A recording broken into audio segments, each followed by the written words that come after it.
ओम नमो भगवते वासुदेवाय नमः।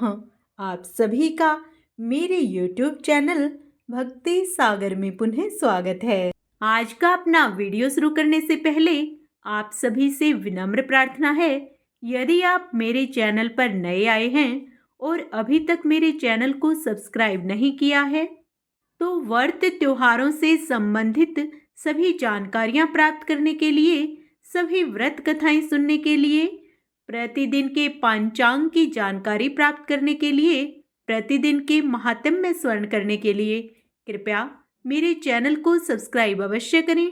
वीडियो यदि पसंद आता है तो लाइक एंड शेयर भी करें। आइए अब माघ मास महात्म्य के 13वें अध्याय का स्मरण करते हैं।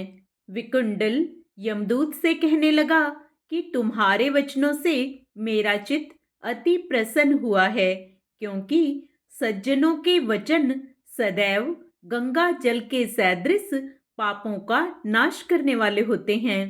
उपकार करना तथा मीठा बोलना सज्जनों का स्वभाव ही होता है। जैसे अमृत मंडल चंद्रमा को भी ठंडा कर देता है।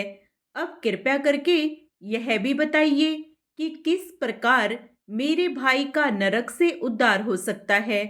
तब दूत कुछ देर ज्ञान दृष्टि से विचार कर मित्रता रूपी रस्से से बंधा हुआ बोला कि हे वैश्य, यदि तुम अपने भाई के लिए स्वर्ग की कामना करते हो तो जल्दी ही अपने 8 जन्म के पुण्य फल को उसके निमित्त अर्पण कर दो। तब विकुंडल ने कहा कि हे दूत, वह पुण्य क्या है और मैंने कौन से जन्म में और कैसे किए हैं, सो सब बतलाओ, फिर मैं अपना पुण्य अपने भाई को दे दूंगा। दूत कहने लगा कि हे वैश्य सुनो, मैं तुम्हारे पुण्य की सब कथा कहता हूँ। पूर्व समय में मधुवन में साल्की नाम का ऋषि था। वह बड़ा तपेश्वरी ब्रह्मा के समान तेज वाला था। नवग्रह की तरह उसकी स्त्री रेवती के 9 पुत्र थे, जिनके नाम ध्रुव, शशि, बुध, तार, ज्योतिमान थे। इन पांचों ने गृहस्थाश्रम धारण किया तथा निर्मोह, जितमाय, ध्याननिष्ठ और गुणातग ये चारों संन्यास ग्रहण कर वन में रहने लगे। ये शिखा सूत्र से रहित पत्थर और सोने को समान समझते थे।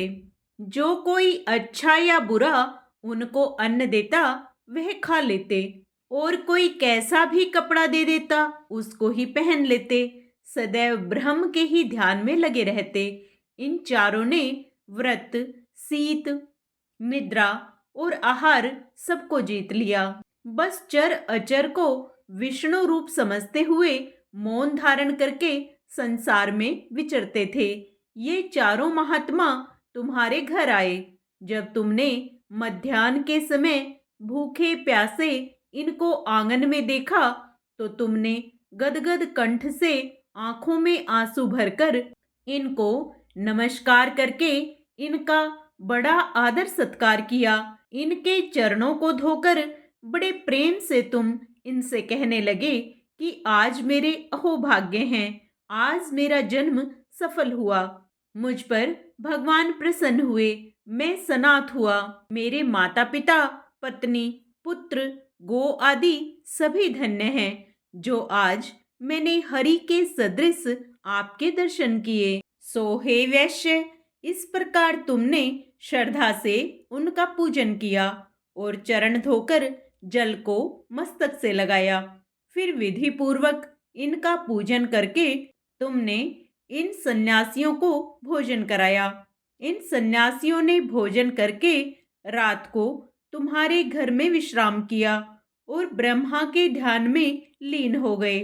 इन सन्यासियों के सत्कार से जो पुण्य तुमको मिला सो मैं भी कहने में असमर्थ हूँ, क्योंकि सब भूतों में प्राणी श्रेष्ठ है। प्राणियों में बुद्धि वाले, बुद्धि वालों में मनुष्य, मनुष्यों में ब्राह्मण, विद्वानों में पुण्यात्मा और पुण्यात्माओं में ब्रह्म ज्ञानी सर्वश्रेष्ठ हैं। ऐसी ही संगति से बड़े बड़े पाप नष्ट हो जाते हैं। यह पुण्य तुमने अपने पहले 8वें जन्म में किया था। सो यदि तुम अपने भाई को नरक से मुक्त करना चाहते हो तो यह पुण्य उसे दे दो। सो दूत के ऐसे वाक्य सुनकर उसने प्रसन्नचित्त से अपना पुण्य अपने भाई कुंडल को दे दिया और वह नरक से मुक्त हो गया और दोनों भाई देवताओं से पूजित किए गए। तब दूत अपने स्थान को चला गया। इस प्रकार वैश्य के पुत्र विकुंडल ने अपना पुण्य देकर अपने भाई को नरक की यातना से छुड़वाया। सो हे राजन, जो कोई इस इतिहास को पढ़ता या सुनता है वह 1000 गोदान का फल प्राप्त करता है। इस प्रकार 13वें अध्याय का महात्म्य समाप्त हुआ। आगे का पाठ हम अपने कल के वीडियो में करेंगे। पूर्ण पुण्य लाभ प्राप्त करने के लिए आप उसे भी अवश्य स्मरण करें। विष्णु भक्ति की श्रृंखला में आइए आज हम गजेंद्र मोक्ष की कथा सुनते हैं। बहुत समय पहले की बात है। अक्षर सागर में त्रिकुट नाम का पर्वत था। यहाँ पर हाथियों का परिवार रहता था जिसका मुखिया गजराज गजेंद्र था। प्रतिदिन की तरह गजराज गजेंद्र और उसका पूरा परिवार घूम रहा था। तभी सभी को प्यास लगी। परिवार के अन्य सदस्यों के साथ ही गजराज एक सरोवर में पानी पीने लगा। लेकिन तभी एक शक्तिशाली मगरमच्छ ने गजराज के पैर को पकड़ लिया और पानी के अंदर खींचने लगा। मगरमच्छ से बचने के लिए गजराज ने अपनी पूरी शक्ति लगा दी, लेकिन मगरमच्छ भारी पड़ने लगा। मगरमच्छ ने उसका पैर कस के जकड़ लिया। अब दर्द से गजराज चीखने लगा। गजेंद्र की चीख सुनकर अन्य हाथी भी चिंघाड़ने लगे। परिवार के सभी लोगों ने मिलकर गजराज को बचाने का पूरा प्रयास किया, लेकिन सभी असफल रहे। गजराज जब थक गया और उसे अपना काल नजदीक आते दिखाई देने लगा, तब उसने भगवान विष्णु का स्मरण किया। गजराज भगवान विष्णु का परम भक्त था। प्रतिदिन उनकी पूजा किया करता था। मृत्यु को नजदीक आता देख उसने आंख मूंदकर प्रभु का स्मरण करना शुरू किया। भयंकर पीड़ा में उसने ईश्वर का साथ नहीं छोड़ा। दर्द से उसकी आंखें भर आई। वो प्रभु को पुकारने लगा। भक्त की पुकार भगवान विष्णु के कानों से टकराने लगी। एक पल के लिए भगवान ने आंखें बंद की। उसके बाद प्रभु ने एक पल भी ना खोते हुए नंगे पैर ही गरुड़ पर सवार होकर गजेंद्र को बचाने के लिए प्रभु दौड़ पड़े और अपने सुदर्शन चक्र से मगरमच्छ को मार दिया और गजेंद्र को ग्रह से मुक्ति दिलाई। प्रभु अपने सच्चे भक्तों के लिए नंगे पैर भी दौड़े चले आते हैं। जो भी सच्चे मन से प्रभु को याद करता है वे प्रार्थना करता है, प्रभु उसकी अवश्य सुनते हैं। इस कहानी से हमें सीख मिलती है कि जब कोई पीड़ा में मदद मांगे तो उसके लिए समय, परिस्थिति, पद की परवाह नहीं करनी चाहिए। पीड़ित की मदद करनी चाहिए। इस कथा के माध्यम से प्रभु संदेश देते हैं कि जब कोई अपना चाहने वाला शुभ चिंतक प्रिय कष्ट में हो तो उसकी तत्काल मदद करनी चाहिए। जय श्री हरि, विष्णु भगवान की जय। आइए अब विष्णु चालीसा का पाठ करते हैं। विष्णु सुनिए विनय, सेवक की चितलाए, कीरत कुछ वर्णन करूं, दीजिए ज्ञान बताए। नमो विष्णु भगवान खरारी, कष्ट न सावने अखिल बिहारी, प्रबल जगत में शक्ति तुम्हारी, त्रिभुवन फैल रही उजियारी। सुंदर रूप मनोहर सूरत, सरल स्वभाव मोहिनी मूरत, तन पर पीतांबर अति सोहत, बैजंती माला मन मोहत। शंख चक्र कर गदा विराजे, देखत दैत्य असुर दल भाजे, सत्य धर्म मद लोभ न गाजे, काम क्रोध मद लोभ न छाजे। संत भक्त सज्जन मन रंजन, धनुज असुर दुष्टन दल गंजन, सुख उपजाए कष्ट सब भंजन, दोष मिटाए करत जन सज्जन। पाप काट भव सिंधु उतारण, कष्ट नाश कर भक्ति उबारण, करत अनेक रूप प्रभु धारण, केवल आप भक्ति के कारण। धरणी धेनु बन तुम ही पुकारा, तब तुम रूप राम का धारा, भारे उतारे असुर दल मारा, रावण आदिक को संहारा। आप वाराह रूप बनाया, हिरणाक्ष को मार गिराया, धर्म तस्य तन सिंधु बनाया, 14 रत्नन को निकलवाया। अमिलख असुरन द्वंद बचाया, रूप मोहिनी आप दिखाया, देवन को अमृत पान कराया, असुरन को छवि से बहलाया। कूर्म रूप धर सिंधु मझाया, मंद्राचल गिरि तुरंत उठाया, शंकर का तुम फंद छुड़ाया, भस्मासुर को रूप दिखाया। वेदन को जब असुर डुबाया, कर प्रबंध उन्हें ढूंढवाया, मोहित बनकर खल ही नचाया, उस ही कर से भस्म कराया। असुर जलंधर अति बलदाई, शंकर से उन कीन्ह लड़ाई, हार पार शिव सकल बनाई, कीन सती से छल खल जाई। सुमिरन कीन तुम्हें शिवरानी, बतलाई सब विपत कहानी, तब तुम बने मुनीश्वर ज्ञानी, वृंदा की सब सूरति भुलानी। देखत 3 धनुज सैतानी, वृंदा आए तुम्हें लपटानी, हो स्पर्श धर्म क्षति मानी, हना असुर उर शिव सैतानी। तुमने ध्रुव प्रहलाद उबारे, हिरणाकुश आदिक खल मारे, गणिका और अजामिल तारे, बहुत भक्त भव सिंधु उतारे। हरहु सकल संताप हमारे, कृपया करहु हरि सिरजनहारे, देखहूँ मैं निज दर्श तुम्हारे, दीन बंधु भक्तन हितकारे। चाहता आपका सेवक दर्शन, करहु दया अपनी मधुसूदन, जानो नहीं योग्य जब पूजन, होए यज्ञ स्तुति अनुमोदन। शील दया संतोष सुलक्षण, विदित नहीं व्रत बोध विलक्षण, करहूँ आप किस विधि पूजन, कुमति विलोक होत दुख भीषण।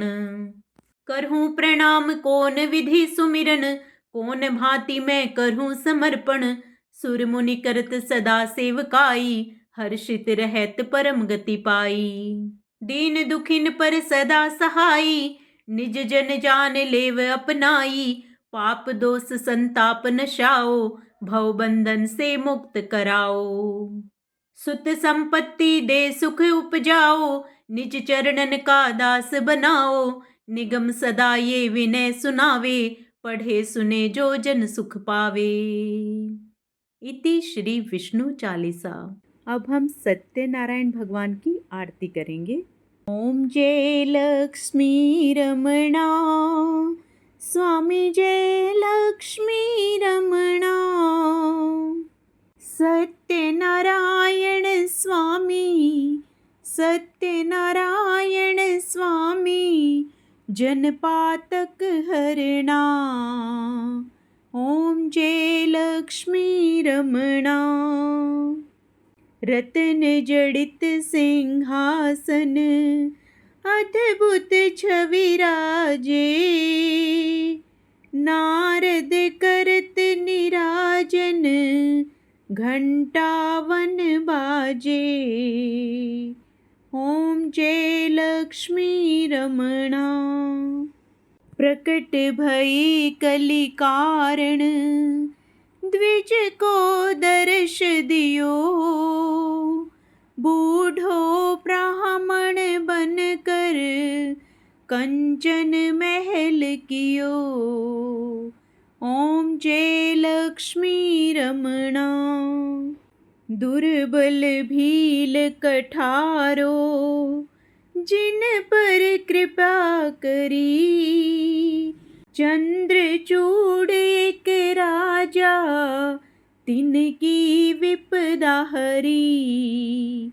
ओम जय लक्ष्मी रमणा। वैश्य मनोरथ पायो, श्रद्धा तज दीन्ही, सो फल भोग्यो प्रभु जी, फिर स्तुति कीन्ही। ओम जय लक्ष्मी रमणा। भक्ति भाव के कारण छिन छिन रूप धर्यो, श्रद्धा धारण कीन्ही, तिनको काज सरो। ओम जय लक्ष्मी रमणा। ग्वाल बाल संग राजा, वन में भक्ति करी, मनोवांछित फल दीन्हो, दीन दयालु हरि। ओम जय लक्ष्मी रमणा। चढ़त प्रसाद सवायो, कदली फल मेवा, धूप दीप तुलसी से, राजी सत्य देवा। ओम जय लक्ष्मी रमणा। सत्यनारायण जी की आरती जो कोई नर गावे, तन मन सुख संपत्ति, मनोवांछित फल पावे। ओम जय लक्ष्मी रमणा। स्वामी जय लक्ष्मी रमणा।